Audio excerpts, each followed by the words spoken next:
Good evening, everybody, and welcome to episode 151 of the Ask the Coach show, where PingSkills helps you improve your table tennis.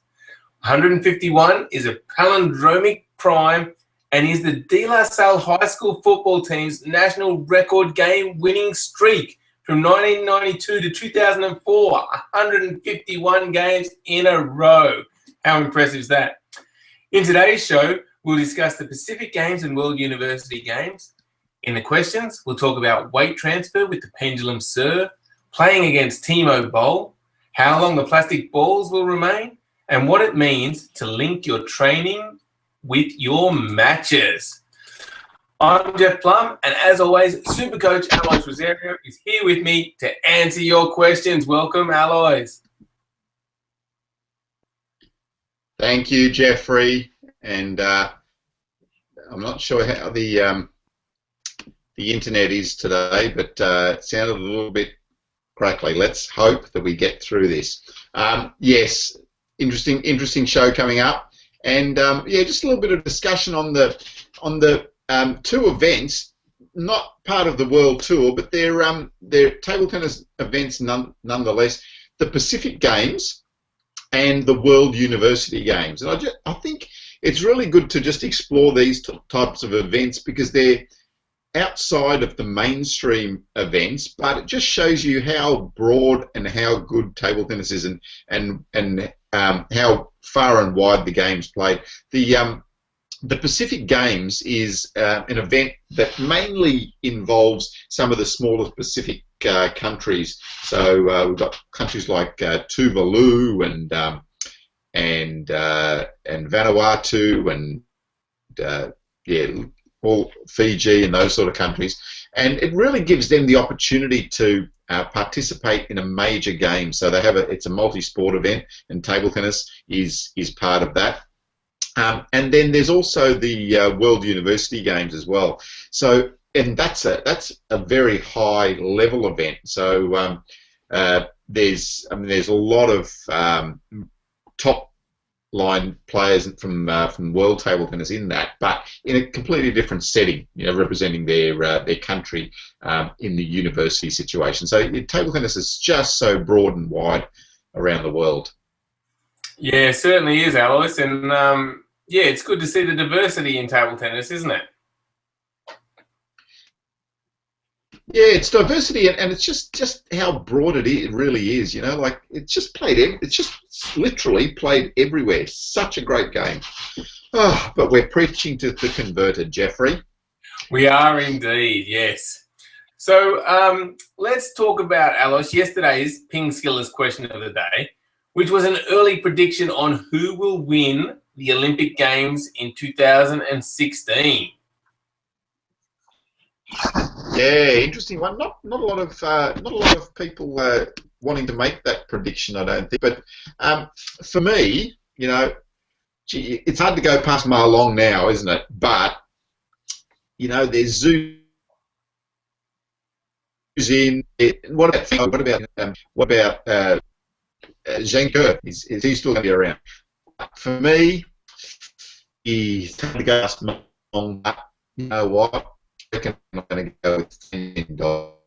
This is. Ooh, yeah, the internet just started to cut out, but I think I got it. You're going to go for Fan Zhendong. Yes, indeed, Fan Zhendong. All right. Well, I'm gonna stick with Ma Long. I think he's going to get on a bit of a roll and be very, very hard to stop. So I'm predicting Ma Long. And any predictions for the women, Alois? Lu Wen. All right, I'm going to go Ding Ning then. Ma Long and Ding Ning, 2016 Olympic Game champions. Oh, same as the World Championships, right?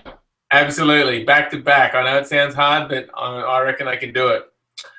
Now, Alois, Wimbledon has just been on, and Novak Djokovic defeated Roger Federer in a pretty close game. The first two sets could have gone either way, ended up 1-1, and then Djokovic showed his dominance, took out the Wimbledon crown again. So our PingSkills question of the day is, are there any lessons that you have learned from Wimbledon that are relevant to table tennis? Again, get in the conversation by jumping on our Facebook page, www.facebook.com/PingSkills, or on our website under our blog. So go to pingskills.com and click on the blog link. We'd love to hear your thoughts. All right, now, questions. People can ask questions live on the show, and they can do that by going to our Google Plus page. And the easiest way to do that is, again, visit our website, pingskills.com. Scroll down to the bottom and you'll see our Google Plus link. Click on that. You'll see our show. Click the Q&A button. Ask a question live on the show. And, of course, you can always ask questions on our website, pingskills.com, using the Ask the Coach link. We answer them all the time, and we feature the best ones on the show too. So let's go straight to Mike, who has jumped on and asked one using the Google Q&A app, and he says, "Hi, guys. When a person waits to receive a serve in tennis, some shuffle their feet. Whereas in table tennis, most stay firmly planted till the ball is served. Is standing still a good technique, or is moving around a bit before the ball is served better?" Yeah, interesting. I think, you know, just the standing there and doing that a lot of the tennis players do probably isn't that relevant. But if you do watch the better players, there is motion when the other player's serving. So they get up, as the other player's starting to serve, they do start to move. Yeah, I think the key there, Alice, is being able to react quickly. So you'd be watching the serve, but your feet have to be ready to move in either direction. So, yeah, I don't really feel like the move is as important as just being ready. And some people find that they might find it helpful to just take a little bit of a jump just at that point so they sort of land and then can just move off either way. But really, it's just about being ready, anticipating, and moving quickly. Yeah, I was studying myself today, actually, Jeff, and I was doing a bit of coaching tonight, and I was noticing that when I was doing some receiving, that every single time as the other person was serving, I would just make a little motion with my feet and adjust them, and just be balanced on my feet as they were hitting the ball, so that then I could move in any direction. So yeah, so just try to see what you do when the other person's serving, and see if at the point of contact that you are balanced and ready to move in different directions. Yeah, great tip and great question, Mike. Now, Brock has asked a question, Alice. He says, "Do you think that yourself and Jeff would be great wrestlers?"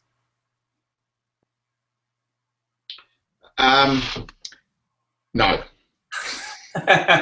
Yeah, probably not. I think I'd be a better wrestler than you, though. I think I could possibly be the worst wrestler that you have ever seen. Potentially. All right. Now, here's a good question from friendy Alois, who says, "I watched a video of Ma Long doing the pendulum serve. He said that he used his body transfer to do the serve. He focuses on the center of gravity with his left leg following with his body doing a slight thrust after the action. What do you think?" Yeah, so there is that motion during the service for sure. So as he's preparing and making his serve, there is the motion to get into a good ready position for that next ball, and that's really important. If you just do your serve and you're static, then you're not in a good position, especially if you're doing a pendulum serve. So with a pendulum serve, you know, you might be all the way over here somewhere to make the serve. If you do your serve and then stay there, you're not going to be in a good ready position. So that's why you have to serve and move dynamically and jump into position to be ready for that next ball wherever it comes. Yeah, so when you explain that, Alice, I've got a follow-up question. Say I'm just practicing my pendulum serve. Should I just practice it and not worry about anything other than what I'm hitting it, or should I, almost visualize the opponent returning it, so I practice that extra movement of getting into the ready position that you're talking about? Yeah, that's a really good idea to practice the actual motion after your service, because that is actually part of your service action. Initially, it's okay to just practice the serve. So it's important to be able to get that motion and the action and the contact correct. But once you have got that action, then it's also important to practice the service and the motion, because that becomes part of your serve for sure. And the more you can practice that transition from the serve to the ready position, the faster you're going to be at it, and the better you're going to be at it. So yeah, it's a really important part of service practice. Excellent. All right. Well, thanks for the question, Friendy, and hopefully that has helped you out. Now, next up is a question from Jared, who says, Jeff, I saw that you played Timo Boll in the 2000 Olympics, and I was wondering what it was like to play him. He is my absolute favourite player in the world, with such amazing technical game that is so entertaining to watch. Yeah, now, Alois, it was a long time ago when I did play Timo Boll, and Timo was only young then. He wasn't, half the player he is now. He just went on to achieve so many things in his career. But at the time, he was playing with George Roscoff, who had already been a world doubles champion and, represented Germany and, a great player in his own right. So it was interesting for me to play against them in the doubles, especially because we were in Sydney in front of our home crowd. So I remember they introduced the Germans and, including George Roscoff, the world champion, and, they just got a light applause from the crowd. And then they introduced me and my doubles partner, and the crowd went nuts, and the sound was so loud. And I just peered over and I saw the Germans, Timo Boll and George Roscoff, looking at each other and just having a little chuckle themselves about this applause we were getting. And they didn't look too stressed, I have to say. And they proceeded to beat us quite convincingly, Alois. Yeah, it's a good story, Jeff. And yeah, and so Roscoff's now the German national coach as well. So you'll see him coaching Timo at most events too. So yeah, so he's certainly gone on to bigger and better things than even playing you, Jeff. Yes, that's for sure. Indeed. Well, yeah, so, yeah, great question, Jared. And, yeah, Timo Boll is a great player to watch, and, it was a great experience playing against him.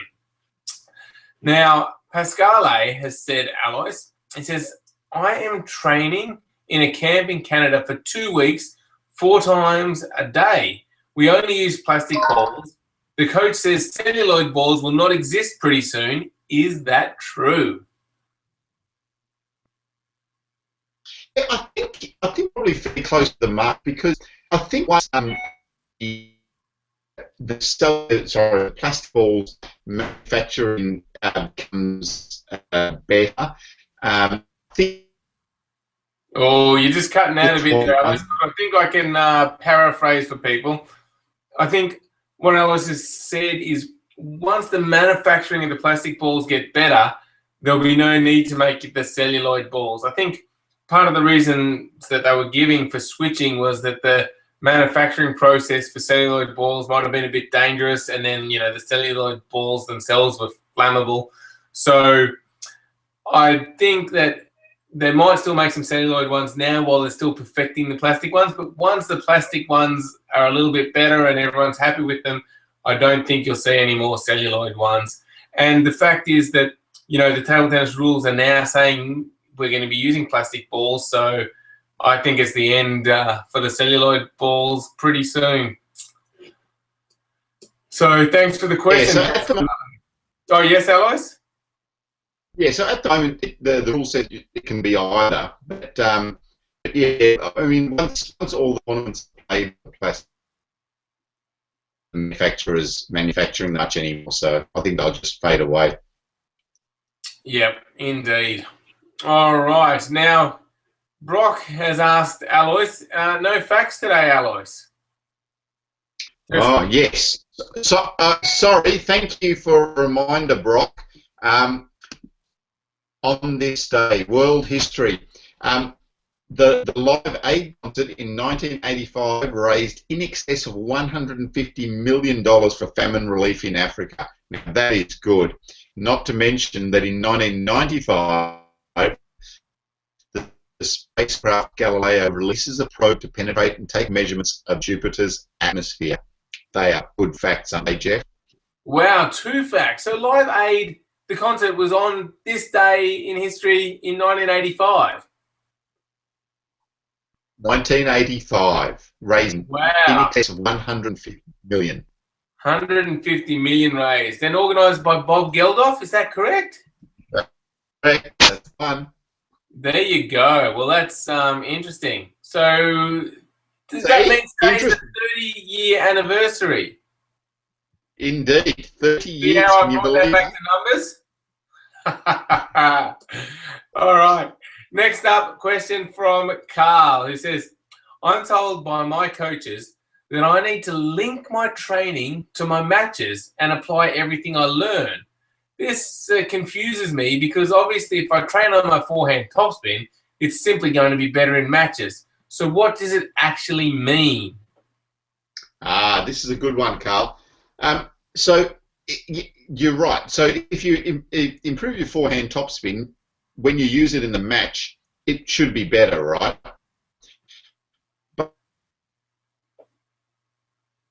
it's also finding ways to use forehand topspin. So often you'll find that players will improve their forehand topspin, but they don't improve the ways to utilise their forehand topspin in the match. So, for example, it's okay to practice forehand topspin against block, but if you don't practice service and third ball to be able to get into that position, then your forehand topspin is useless. So